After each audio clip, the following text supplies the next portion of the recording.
Hello बच्चों, आप सभी का अपने पाठशाला में स्वागत है।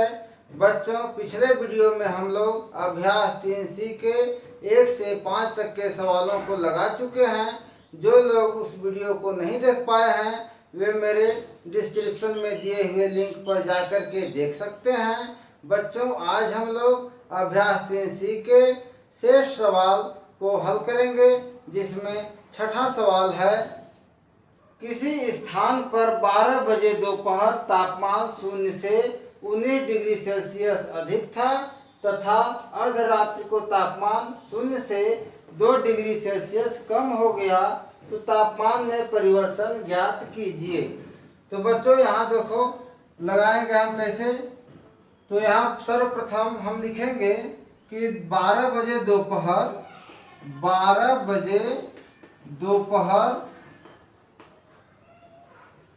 तापमान 12 बजे दोपहर तापमान क्या है? तो 12 बजे दोपहर तापमान 0 से 19 डिग्री सेल्सियस अधिक है। तो 0 से अधिक का मतलब धनात्मक है, यानी यह प्लस 19 डिग्री सेल्सियस है। ठीक। और 12 बजे अर्धरात्रि या 12 बजे रात्रि, 12 बजे रात्रि तापमान कितना हो जा रहा है? तो 12 बजे रात्रि को तापमान 0 से 2 डिग्री सेल्सियस कम हो गया, यानी 0 से कम का मतलब यह ऋण 2 डिग्री सेल्सियस हो गया। ठीक।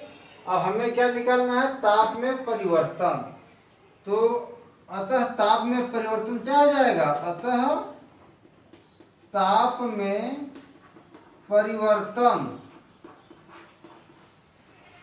परिवर्तन बराबर क्या हो जाएगा? जो हमारा प्रारंभिक तापमान ये है, अंतिम तापमान ये है, मतलब 2 डिग्री सेल्सियस है। तो हम तापमान में परिवर्तन निकालेंगे तो अंतिम तापमान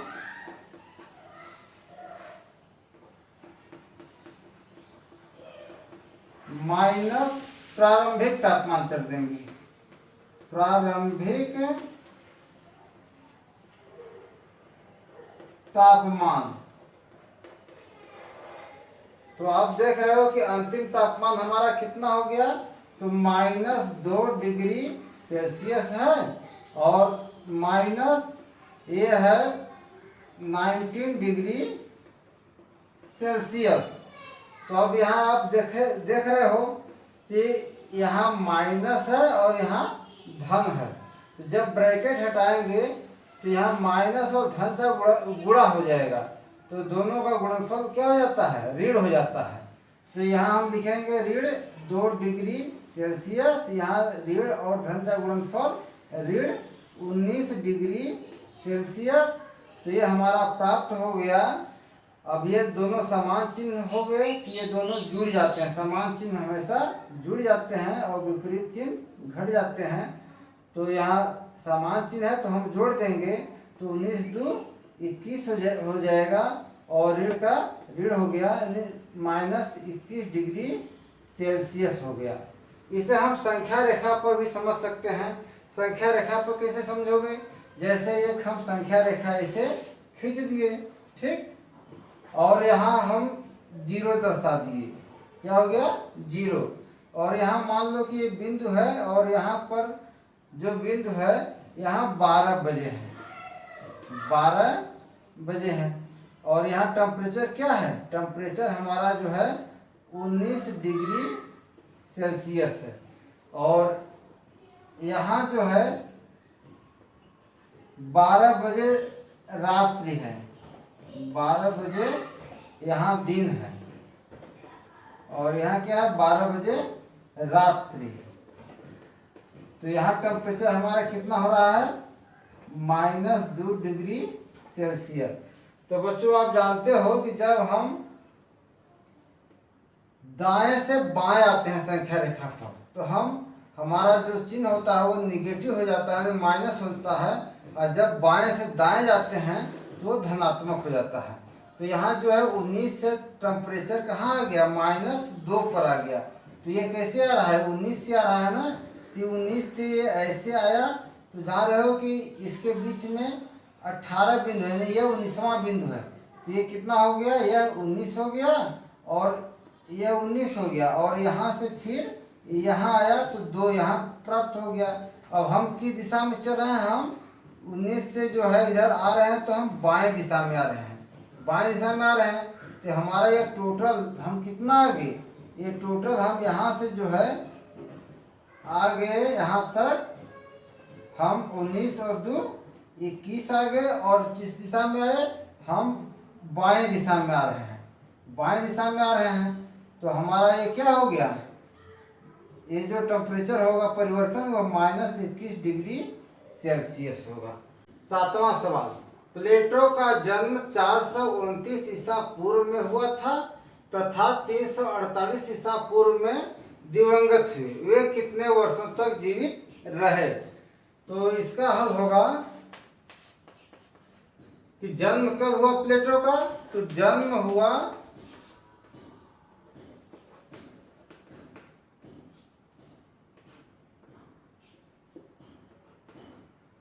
429 ईसा पूर्व, 429 ईसा पूर्व। तो 429 ईसा पूर्व का मतलब इसे हम किससे डिनोट करेंगे, इसे हम डिनोट करते हैं ऋण 429 से। ठीक, अब मृत्यु कब हुआ,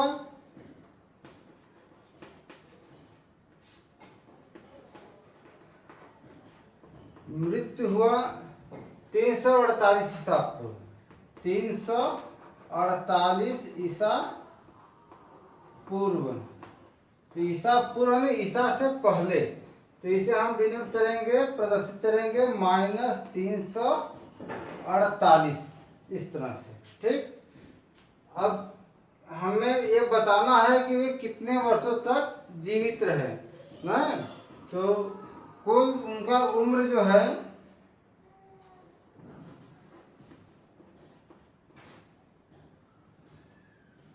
जीने का वर्ष, कुल जीने का वर्ष कितना होगा, -348, -348 में से हम माइनस कर देंगे -429। तो यहाँ माइनस माइनस का गुणा धन हो जाएगा, तो ये हमारा प्राप्त हो जाएगा ऋण 348 और यहाँ ऋण ऋण का गुणनफल धन 429 बराबर क्या हो जाएगा। अब ये देखो घट जाएगा, ये 300 -348 है, यहाँ +429 है।